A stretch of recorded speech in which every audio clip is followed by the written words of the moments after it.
자, 여호수아 23장 1절. 여호와께서 이스라엘의 사방 대적을 다 멸하시고 안식을 이스라엘에게 주신 지 오랜 후에 여호수아가 나이 많아 늙은지라. 여기 보면 여호와께서 이스라엘의 사방 대적을 다 멸하시고 안식을 이스라엘에게 주신 지 오랜 후에 그랬습니다. 그 말씀 그대로입니다. 본문에 나온 대로 하나님께서 이스라엘 백성들에게 안식을 주신 지 오랜 후의 일이에요, 이게요. 여기서 중요한 말은 오랜 안식이라는 말이 중요합니다. 이스라엘 백성들이 가나안 땅을 차지하는데 여러 날 전쟁을 했습니다. 그러나 전쟁은 짧고 안식은 길었습니다. 그래서 우리가 이제 때로는 삶 속에서 환난도 겪고 또 연단도 겪고 이렇게 합니다.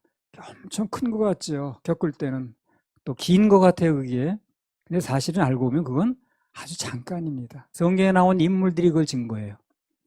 그들이 다 환난을 겪고 고통을 겪은 건 맞지만 그러나 나중에 알고 보니 아주 잠깐이라는 겁니다. 그래서 환난과 연단의 시간보다는 하나님이 주시는 축복 기간이 훨씬 길었다는 겁니다. 오랜 안식이라는 말이 그런 말이에요. 전쟁을 한 건 맞지만 안식은 오랫동안 주셨어요. 오랜 안식을 주실 때 관리를 잘 해야죠. 여호수아만 하더라도 언뜻 보면 그 전쟁 기사가 많이 나왔기 때문에 이 사람 평소에 전쟁만 했나 보다 그렇게 생각할 수 있겠지만 그러나 전쟁이 사실 끝나고 나서요 오래 안식을 누렸습니다. 여호수아도 안식을 많이 누리고 나이 많아 늙도록 자그마치 110세까지 살았어요. 창세기에 나오는 요셉도 마찬가지입니다. 17세에 팔려갔죠, 그죠? 그래서 종살이도 하고 또 억울한 옥살이도 하고 온갖 고난을 당한 건 맞아요. 그러나 그 기간은 불과 13년밖에 안 됩니다. 창세기 41장 46절에서 47절. 요셉이 애굽 왕 바로 앞에 설 때에 30세라.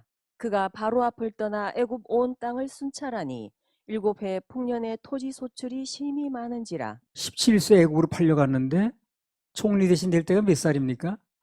30세입니다. 13년 연단받은 거 맞죠? 그런데 나중에 창세기 50장에 보니까 50장 26절. 요셉이 110세의 죽음에 그들이 그의 몸에 향 재료를 넣고 애굽에서 입관하였더라. 여호수아하고 죽은 나이가 똑같네. 차오지간 요셉이 30세의 총리 대신이 됐는데 110세에 하늘나라로 갔으니까 무려 80년 동안 축복의 세를 누렸습니다. 하나님 그렇게 해주셨어요. 충분히 보상받은 거 맞죠? 그래서 우리는 잠시 어떤 환난과 연단이 있어도 내 평소에 이것만 겪나 보다. 절대 그렇지 않습니다. 옛날에 그런 일이 있었다고 하고 살 정도로 그렇게 오랫동안 누리게 해주십니다. 다윗도 마찬가지예요. 젊어서 연단 받았죠. 장인한테 쫓겨다니고. 그러나 역대상 29장에 보면 그가 왕이 되어서 나이 많아 늙도록 부하고 존귀하다가 하나님께 갔다. 이런 기사가 나옵니다. 그러니까 젊어서 고생한 건 맞지만 그러나 그 누린 기간이 굉장히 많다는 거예요. 그래서 좀 연단 중에 있고 환난 중에 있는 사람이라면 뭘 하라는 거예요, 지금? 소망을 가지라는 거예요, 소망. 눈앞에 그것만 자꾸 생각해가지고 낙심하고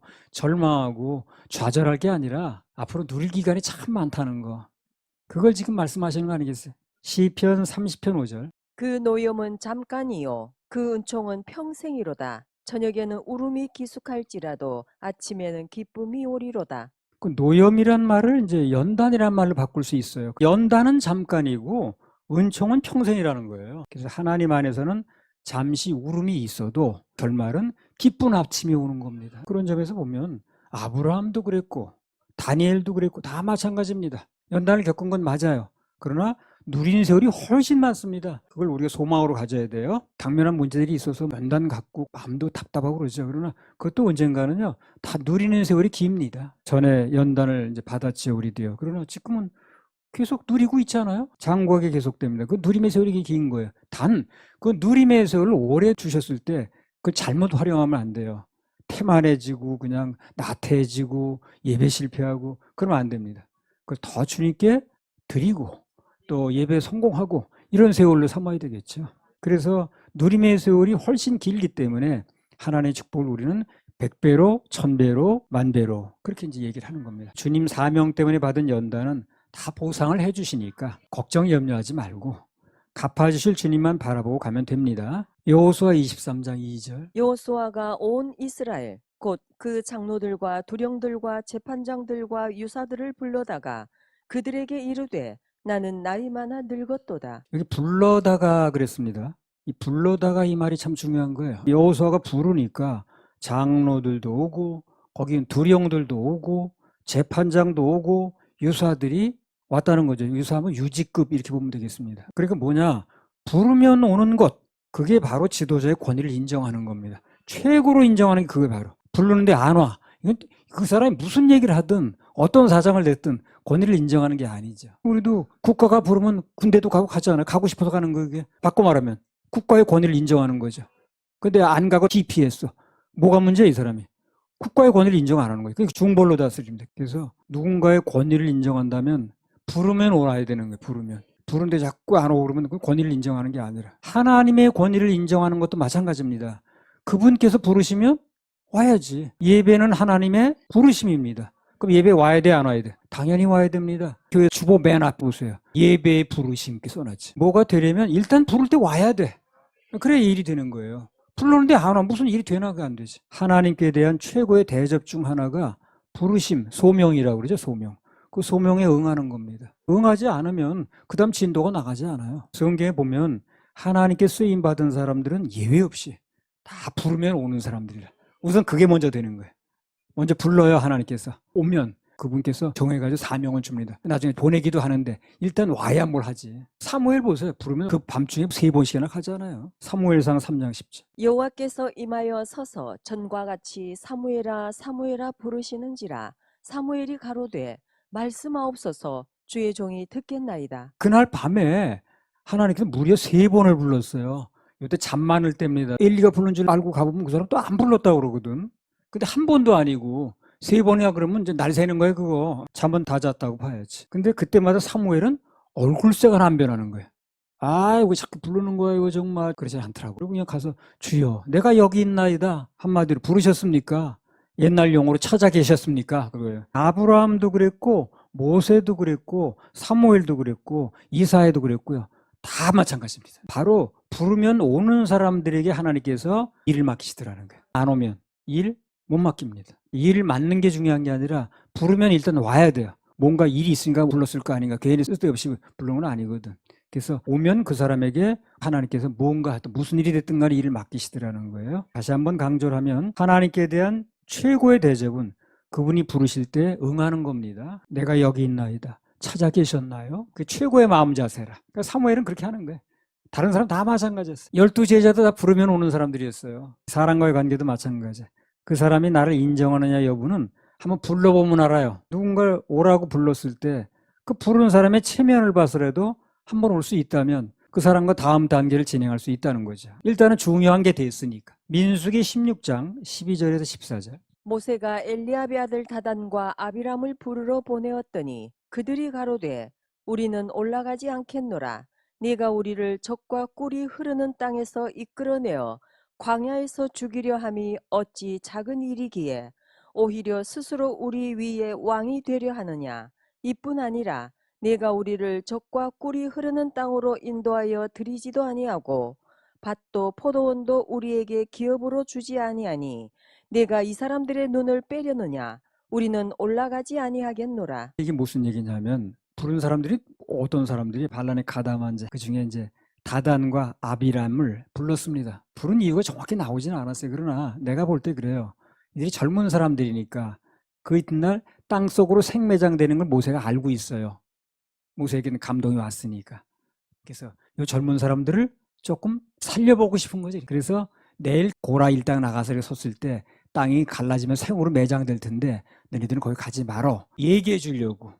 그게 부른 거예요. 그 밤에. 한밤중에 뭐가 부르겠어요. 그 사람들을. 타이르고 설득해서 한번 기회를 주려고 부른 겁니다. 불렀는데 이 사람이 왔어요? 안 왔어요?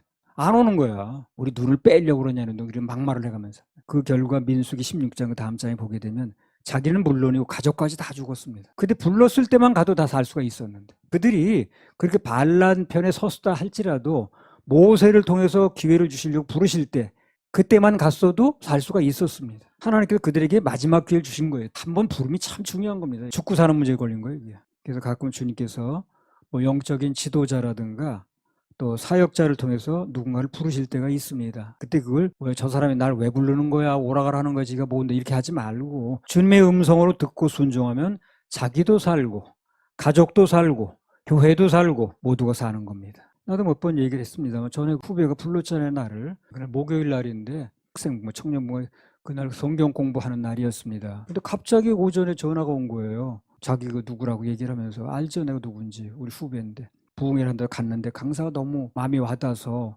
자기 교회도 초청을 했는데 아시다시피 우리 교회에 교인이 없다는 거야. 우유배다라는 학생이 하나 있는데 걔가 나오면 교인이 하나 있는 교회고 걔가 빠지면 교인이 없는 교회고 그런데 이 강사를 오라고 그랬으니 누가 좀 앉아 있어야 될 거 아니냐는 거야. 그래서 나보러 와서 좀 앉아 있어 달라는 얘기를 하죠, 오는. 거기가 그때 고속도로가 없을 때예요. 그 충주에서 수지까지. 수지가 용인인가 밑에예요. 국도로 가야 되는데 내가 또 운전 스스로 해서 갈 때입니다, 그때. 그날 난 계획도 있었고 스케줄이 있었고 청년부 공부하기로 했으니까. 아니 그럼 그 동네에서 어디 수원도 가는 사람이 있고 그런데 거기서 부르지.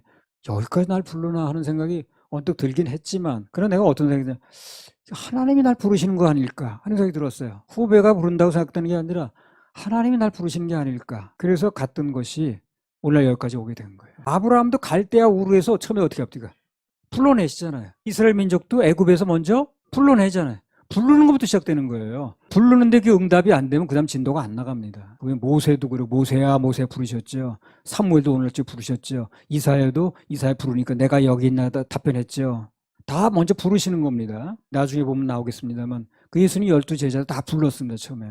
부르심에 응하지 않으면 아무것도 안 됩니다. 가장 기초예요. 여호수아 23장 2절. 여호수아가 온 이스라엘 곧 그 장로들과 두령들과 재판장들과 유사들을 불러다가 그들에게 이르되 나는 나이 많아 늙었도다. 여호수아가 말년에 그 백성의 지도자를 아까 다 불렀죠. 이제 자기가 임박했다고 생각하니까 영향력 있는 사람을 다 부르는 거예요. 불러가지고 마지막으로 권면하는 장면이 23장에 나옵니다. 나는 나이 많아 늙었도다. 자, 이런 거 보면 누구나 사람을 한번 간다는 겁니다. 겸손해야 돼. 그래서 말씀 작성할 때 그 이왕표라고 우리나라 레슬링 선수예요. 자칭 기밀 후계자라고 하는 사람이 있어요. 그 사람이 죽었다고 이렇게 보도가 됐습니다. 그 당시에. 참 건강하고 뭐 대단하죠. 아주 우람한 체격에. 그런 사람도 가더라고.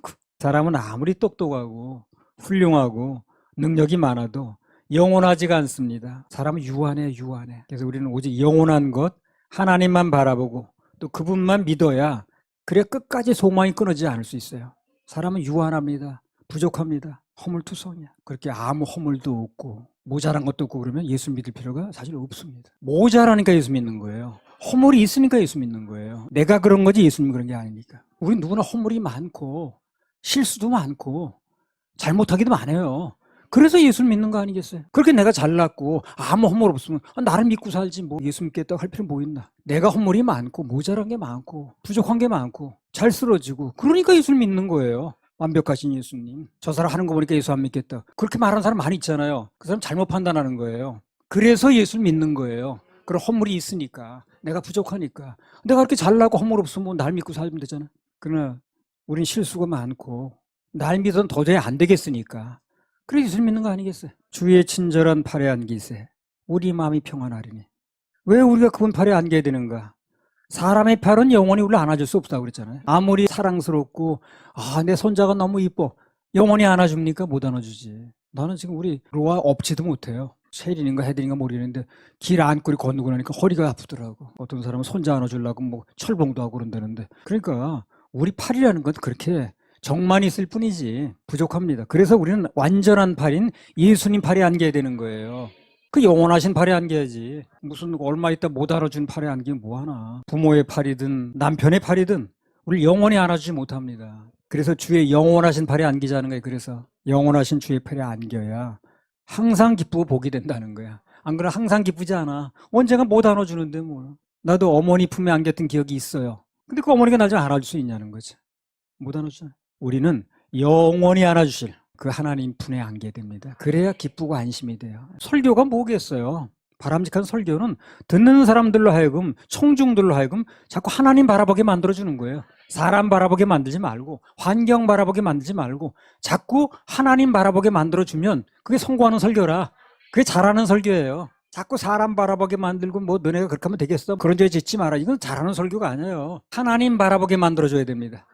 그게 잘하는 설교인 거예요. 마음을 자꾸 하나님께 몰아드려야지. 사람이나 자신을 바라보게 하는 설교는 우선 듣기에는 뭐 그게 실감 나는지 모르지만 결국은 안 좋습니다. 왜냐하면 주님만 바라보게 되지 않으니까 종교인을 만들어 놓으니까 안 좋은 거죠. 그래서 하나님은 영원하시고 사람은 유한하기 때문에 우리가 죽기 전에 반드시 해야 될 일이 있어요. 그 유한한 존재가 끝나기 전에 반드시 해야 될 일이 있다는 거예요. 그걸 여호수아가 뭘 얘기를 하냐면 한번 보겠습니다. 여호수아 23장 6절에서 8절. 그러므로 너희는 크게 힘써 모세의 율법책에 기록된 것을 다 지켜 행하라.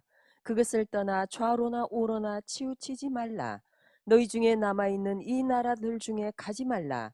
그 신들의 이름을 부르지 말라. 그것을 가리켜 맹세하지 말라. 또 그것을 섬겨서 그것에게 절하지 말라. 오직 너희 하나님 여호와를 친근히 하기를 오늘날까지 행한 것 같이 하라. 살아생전 할 수 있는 가장 큰 게 예배 성공하는 거고, 그 다음에 또 하나가 뭡니까? 죽기 전에 반드시 해야 될 일이, 오늘 여호수아가 얘기를 했습니다.